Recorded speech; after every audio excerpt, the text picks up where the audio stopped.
All right, let's talk about something that's a huge pressure point in the shipping industry right now: carbon compliance. The regulations are getting tighter all the time, and you see this big rush towards high tech software and fancy dashboards. But today, we're going to dig into a different strategy, one that brings the focus back to where the real magic happens: the engine room.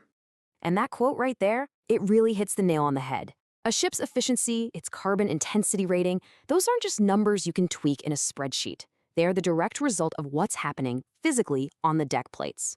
The real, lasting improvements come from the hands-on know-how of the engineering crew. So, this whole situation leads to what you could call the CII trap. There's this growing gap between what the shore office sees and what's actually happening on the vessel. Superintendents are watching ratings slide from a C to a D, and they're thinking about crazy expensive tech upgrades. But a lot of the time, the real solutions are hiding in the plain sight of basic engine room operations. And you can really see these two different worlds right here.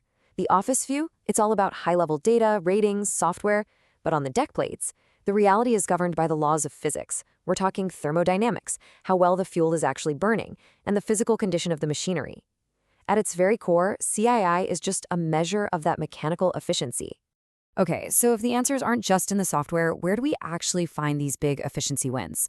Well, our first stop is a place that's surprisingly overlooked: the Scavenge Air system. It is the perfect example of how a tiny detail on the deck plates can have a massive impact on your fuel bill. Yeah, 5 degrees Celsius. It doesn't sound like much, does it? But trust me, just a 5-degree deviation in your scavenge air temperature can cause a huge spike in fuel consumption. What happens is, a slightly fouled cooler or some sluggish automation just becomes the new normal in the engine room. And that new normal is quietly bleeding your vessel's efficiency day in and day out. So how does this happen? It's basically a domino effect. It all starts with a fouled air cooler. That means hotter air is getting pushed into the cylinders. Hotter air is less dense, which leads to inefficient combustion. You're getting less bang for your buck from the fuel. And the direct result of that? You guessed it. Increased fuel consumption and a worse CII rating. It's just fundamental thermodynamics, but it gets lost in the daily grind. And all of this directly hammers a really critical metric: specific fuel oil consumption, or SFOC. You can think of it like the engine's miles per gallon, basically. When that warm air messes up your combustion, your SFOC goes up, which is literally the definition of inefficiency. So, you see, cleaning an air cooler isn't just routine maintenance, it's a strategic carbon reduction tactic. All right, let's move on to another culprit, another hidden fuel thief that's wrecking your carbon rating without even helping the ship move: the auxiliary boiler. Here's the deal. When you're out at sea, your auxiliary boiler should be totally silent, a ghost. All the steam you need should be coming from the main engine's exhaust through the exhaust gas economizer, or EGE. So if that oil-fired boiler is kicking on, it's a giant red flag that your EGE is probably fouled up with soot. The boiler is just burning extra fuel to make up for an inefficiency somewhere else. And this is the kicker. Every single drop of fuel that boiler burns while you're underway is a carbon penalty. It has a purely negative impact on your CII. It produces CO2, it costs a ton of money, and it gives you zero propulsion. It is pure, unadulterated waste. A chief engineer who stays on top of the steam balance and makes sure soot blowing is done right is directly defending that ship's CII rating. Okay, so this brings us to a really tricky part of the modern shipping world: this over-reliance on automated data.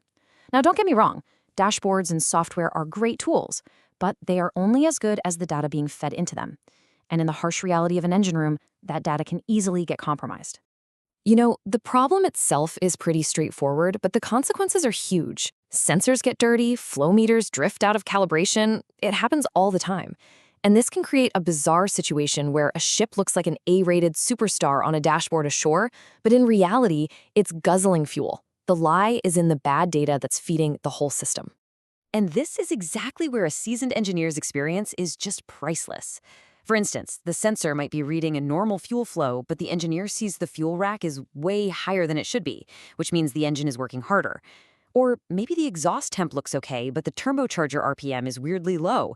When what you see with your own eyes contradicts the data on the screen, that's a carbon leak. The real skill is knowing when the data just doesn't add up to reality. So what does all this tell us? It tells us that shiny new tech is only half the battle. To really get a handle on carbon compliance, you need a new way of thinking for the whole crew. It signals a major evolution in the role of the chief engineer. This is where the human element is absolutely critical. Look, You can have the most finely tuned engine in the world, but it's only one piece of the puzzle. If the officer of the watch is constantly pushing the throttle to make up time, all those hard-won efficiency gains just get erased. That's why this eco-pilot mindset is so important. It's about training everyone from the bridge to the engine room on why this stuff matters. And hey, it's not just about regulations. An E-rated ship is a massive commercial problem, and that has a direct impact on everyone's job security. And this really points to a massive shift in what it means to be a chief engineer today. In the past, the chief was the ultimate mechanical expert, the master problem fixer. But the chief engineer of the future, they're also a strategic asset. There's someone who can audit the total energy health of the vessel and draw a straight line from a clean air cooler to the company's bottom line. For any marine engineer listening, this is a huge opportunity. Mastering the nuts and bolts of carbon compliance isn't just about being good at your job anymore. It's the bridge that takes you from a career at sea to a really valuable strategic role ashore. It makes you the person who can translate what's happening on the deck plates into a language the boardroom understands. So it all comes down to this one simple but powerful question. As this industry keeps changing, we can't look at the engine room as just a cost center anymore. It's the very heart of a vessel's commercial survival. When it's managed with that sharp deck plate focus, it becomes an incredible strategic asset. So the real question for every owner, every operator, is, which one is yours?